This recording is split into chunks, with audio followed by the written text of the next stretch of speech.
سڑک پر کھڑی وہ اس وقت وہ شدید طوفانی بارش کا شکار تھی۔ شاید بارش کی وجہ سے ہی سفیان لیٹ ہو چکا تھا، ورنہ وہ تو ہمیشہ وقت سے پہلے ہی اسے لینے پہنچ جاتا۔ اور کافی دیر انتظار کرنے کے بعد اب کالج کا گیٹ بھی بند ہو چکا تھا۔ وہ کھڑے کھڑے مکمل طور پر بھیگ چکی تھی۔ بھیگی ہوئی شال کو نچوڑ کر اس نے ایک بار پھر اپنے جسم کے ارد گرد پھیلا لیا۔ سڑک کے کنارے موجود درخت نے اسے کافی حد تک پناہ تو فراہم کی تھی، لیکن بھیگنے سے بچا نہیں پایا۔ اس نے ارادہ کیا تھا کہ وہ پیدل چلتے ہوئے گھر چلی جائے، لیکن بارش نے اسے کامیاب نہیں ہونے دیا۔ غصے کی شدید لہر نے اسے اپنی لپیٹ میں لے رکھا تھا۔ اس وقت منہ میں بڑبڑاتے ہوئے وہ سارا غصہ سفیان پر نکالنے کا ارادہ رکھتی تھی، جب دور سے آتی ہوئی گاڑی نے اسے سر اٹھا کر دیکھنے پر مجبور کر دیا، اور وہ اسے دیکھتے ہی دھڑکتے ہوئے دل کو تھام کر رہ گئی۔ کالی مرسیڈیز کو وہ دور سے ہی پہچان چکی تھی۔ اس نے چہرہ جھکا لیا۔ وہ نہیں چاہتی تھی کہ اس وقت آنے والا شخص اسے پہچان پائے، لیکن شاید وہ اس کی اس کوشش سے پہلے ہی اسے پہچان چکا تھا۔ گاڑی اس کے سامنے آ کر رک گئی۔ آپ ابھی تک یہیں ہیں انیکا؟ بارش بہت تیز ہے، آ جائے، میں آپ کو ڈراپ کر دیتا ہوں۔ ہمیشہ کی طرح ٹھہرا ہوا لہجہ۔ سامنے بیٹھا شخص نے اتنی بارش کے باوجود اس کی نظروں کو ساکت کر دیا تھا۔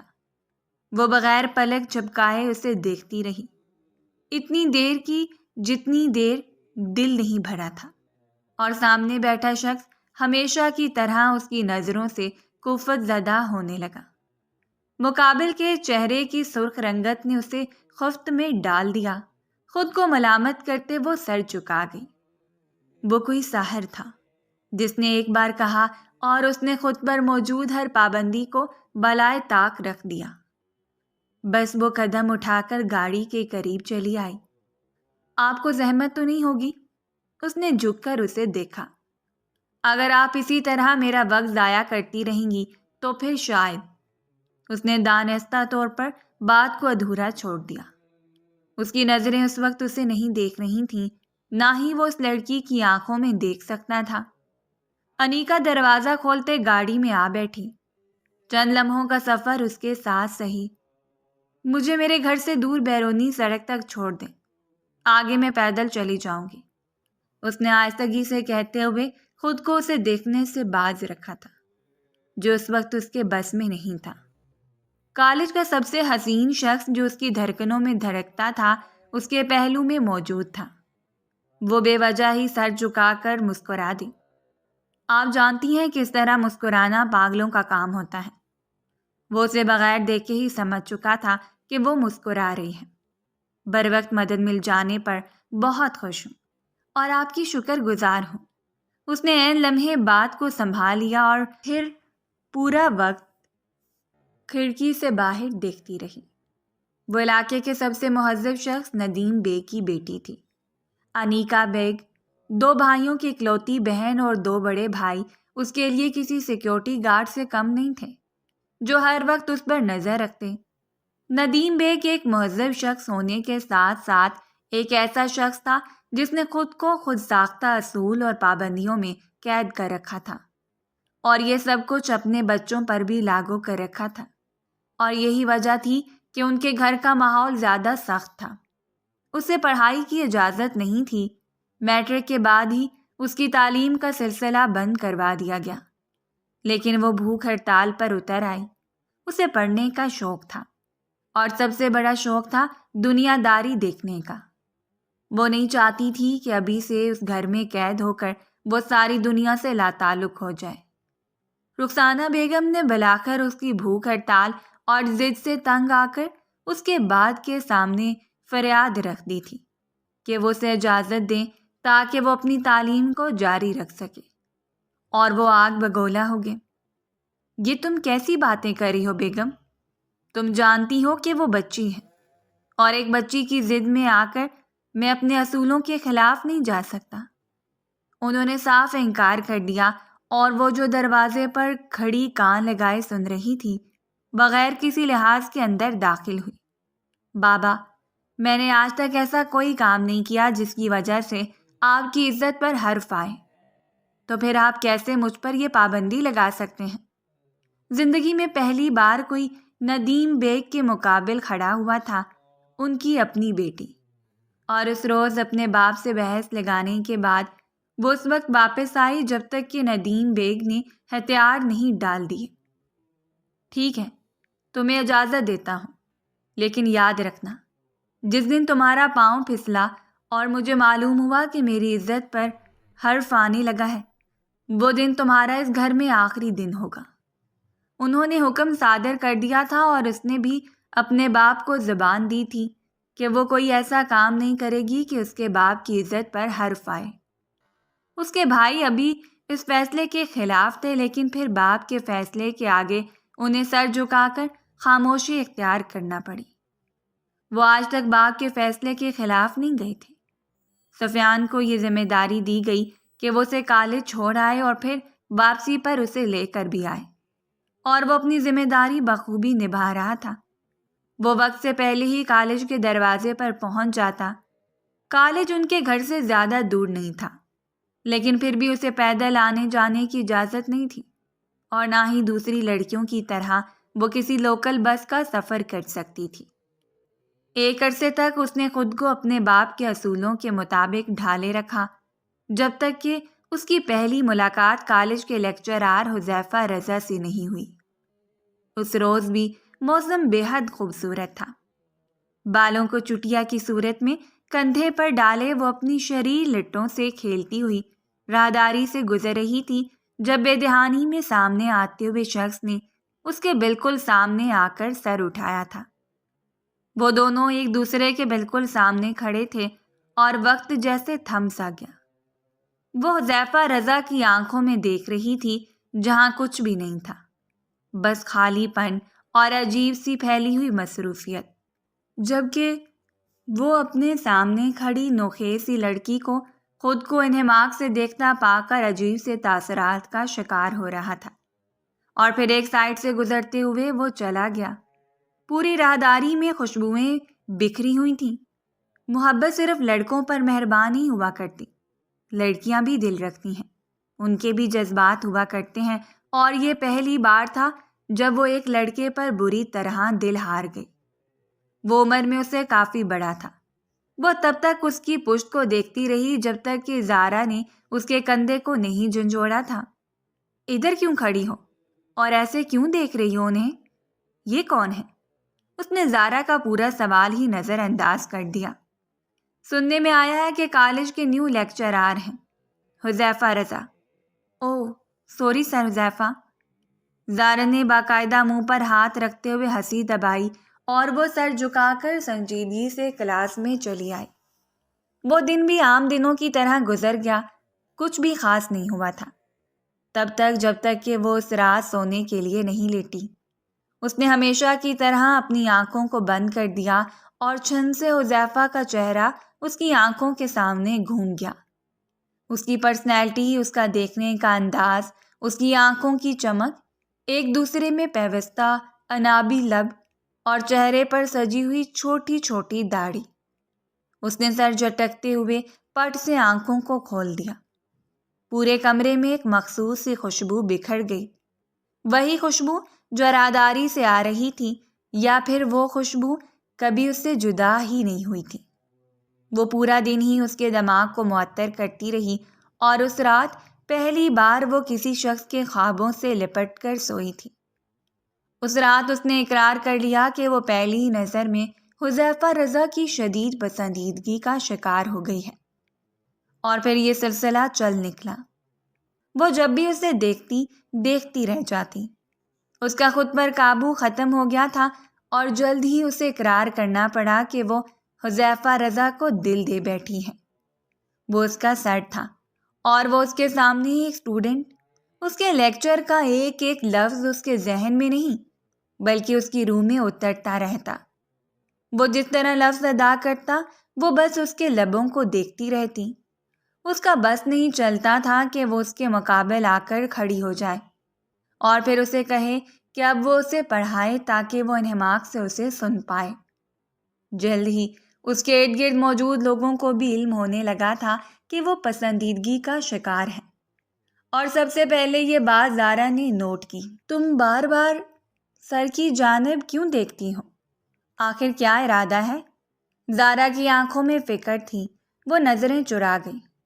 ایسا کیوں کہہ رہی ہو؟ اس کی زبان لڑکھڑا گئی۔